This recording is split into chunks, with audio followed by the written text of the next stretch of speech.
Namaskar. Pravrajika Vivekaprana Mataji is a senior sannyasini of Sri Sharda Math and the Ramakrishna Sharda Mission Order.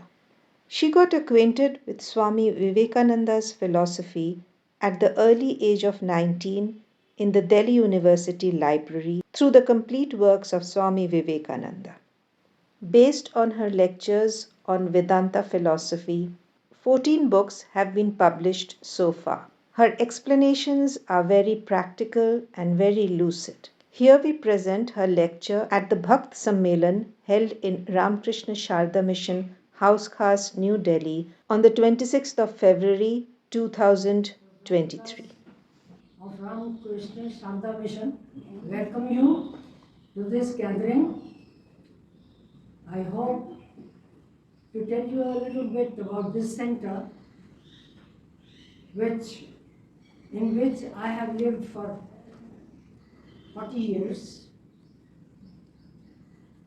to tell you how it came into being and how the various Pravrajikas have come to this center, and there are others who will come also. There was a lady belonging to the elite society of Delhi who had this desire to bring the Pravrajikas here. Her name was Meera Soni. Maybe some of you have heard about her. She was a very firm lady, and she was the disciple of Prabhu Maharaj of Belur Math, and she went to him and asked whether she could start a center in Delhi headed by Prana Mataji, who was the daughter of Munchi.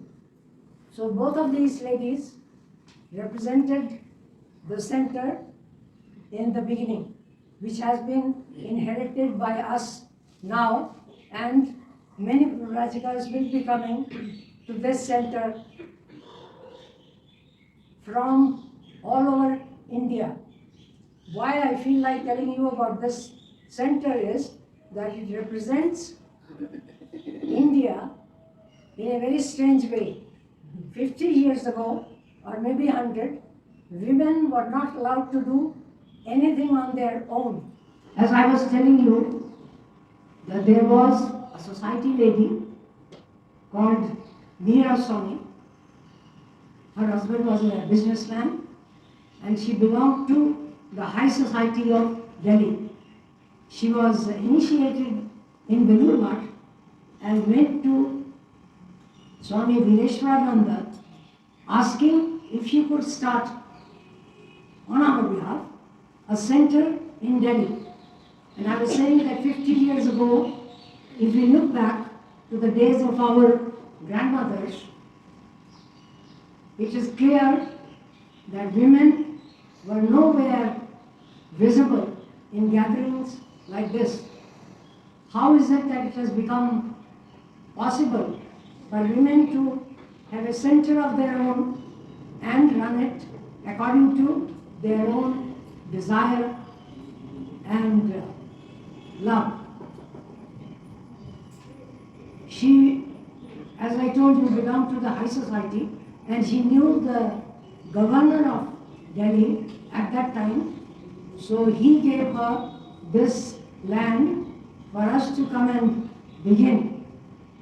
She called us, invited us, looked after us, and especially the garden that you see is her donation to this center.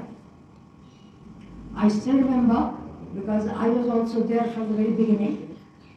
I remember she would take me around to the various gardens in Delhi, because she was in charge of looking after almost all the big gardens in Delhi. She would take me there and give me the Latin names, and the very next day she would say, now tell me the name of this tree or that tree. So I had to learn those Latin names, and some of them are still in my memory.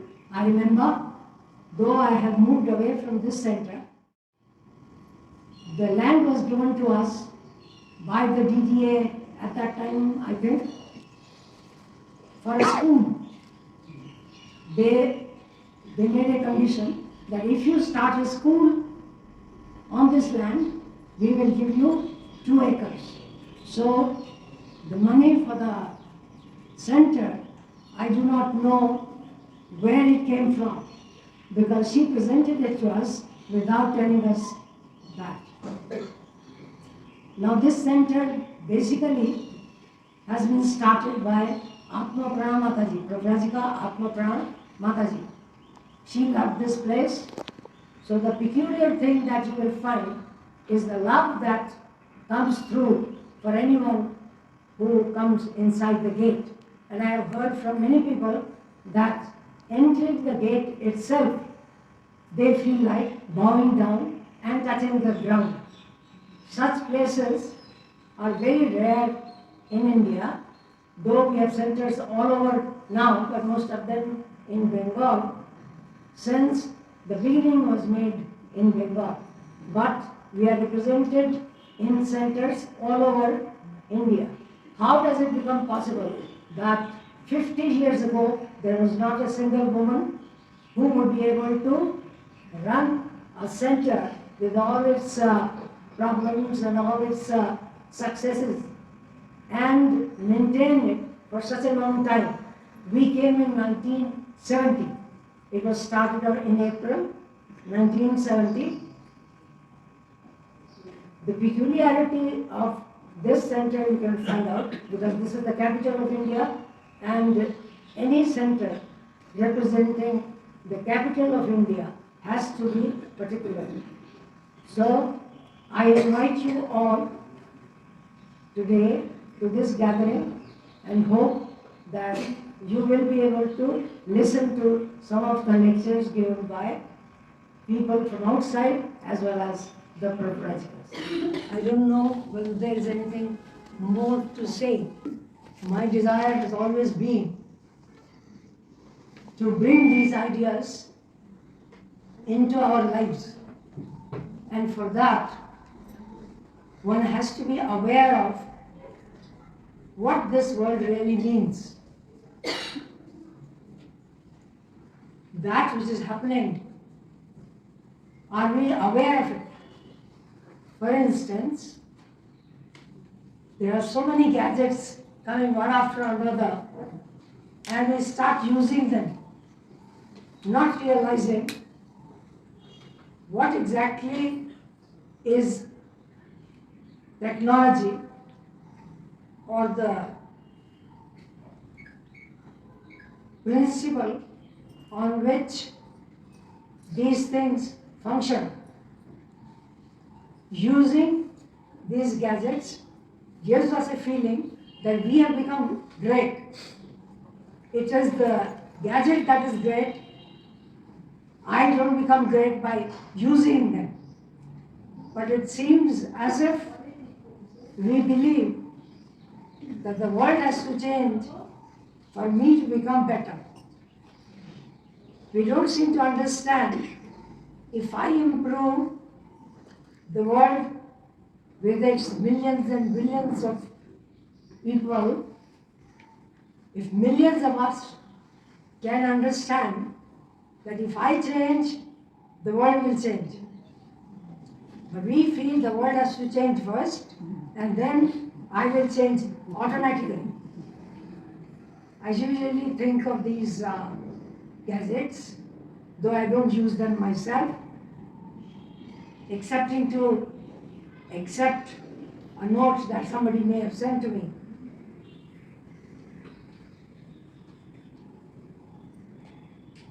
Supposing I hold an old knife in my hand, the knife changes and becomes something beautiful or workable, but my hand remains exactly the same.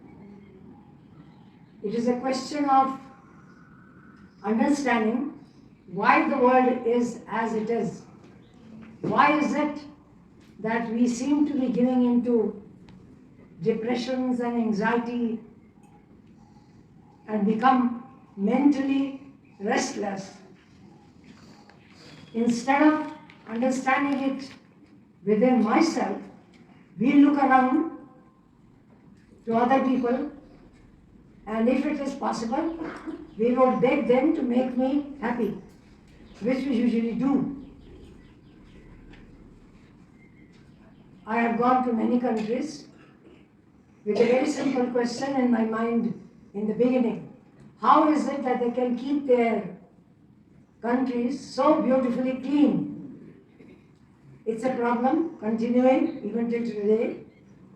So I tried to look around and find out how do the foreigners keep their country clean and we cannot. And it connects me to the two world wars. There have been two huge world wars in which millions of people died. What kind of people? Usually young, very young, who go and get killed mostly before the victory or the defeat can take place. When any country loses its youth, young people, they need them from outside. So in England, to keep it clean, who are the people who go? Usually, they are Indians. You go to France and find out who are the people who are cleaning the streets? The people whom they colonized. What is happening in Germany? The people whom they cannot bear now, but once upon a time, Germany became almost without young people. So they welcomed the countries in Asia to bring them. They offered all kinds of rewards so that they can come and clean their country. What about our own country? How is it that we can't practice that in our own country, but we want people outside to come and pick up our filth? These questions should be thought of. So every country that is clean, looking beautiful, is because those who don't have the money, they migrate, they want to collect some money and then come back and make a beautiful house. I've seen in Kerala that there are new houses, beautifully covered. You ask who are the people living here? Nobody is living here, they're all in either Middle East or in some of the countries which need them. Mexicans, where are they? They are in US. So my question is, how is it that when we go out we behave properly? When we come to our own country, we forget all the rules and all the ways that we may have practiced while living in foreign lands. So the question is, does India have anything to offer to people outside so that they can give us something that we need? India has only one thing. Swami Vivekananda makes it very clear. What we can give them is spirituality. So unless we are spiritual, how do we give it to others? And what does spirituality mean? Doing a little yoga so that I remain young, never grow old. This they are learning from us and using all their money in order to become yogis. The thing is, the world is just one. It isn't as if America is not part of this world or India is not part of this world. So if we are conscious of these facts, that spirituality, which does not seem to demand too much money, why don't we practice and show them that we also have something to give in order that you can give us your technology? I don't know whether this kind of exchange is taking place now or not. But at least mentally, we can think of these problems and then maybe come to some conclusion in sitting in this land and then making it beautiful as it was once upon a time when India was called Sone ki Chidiya. Today all that has vanished. We are here. We are suffering the results of those days, let us say. So the coming generations will suffer because of us if we don't wake up and understand what is important for us today to show to the foreigners. Hope you have enjoyed the lecture. To listen to more lectures like this, stay tuned to Devakshar. Do subscribe to our channel, like and share the videos. Thank you so much for being with us.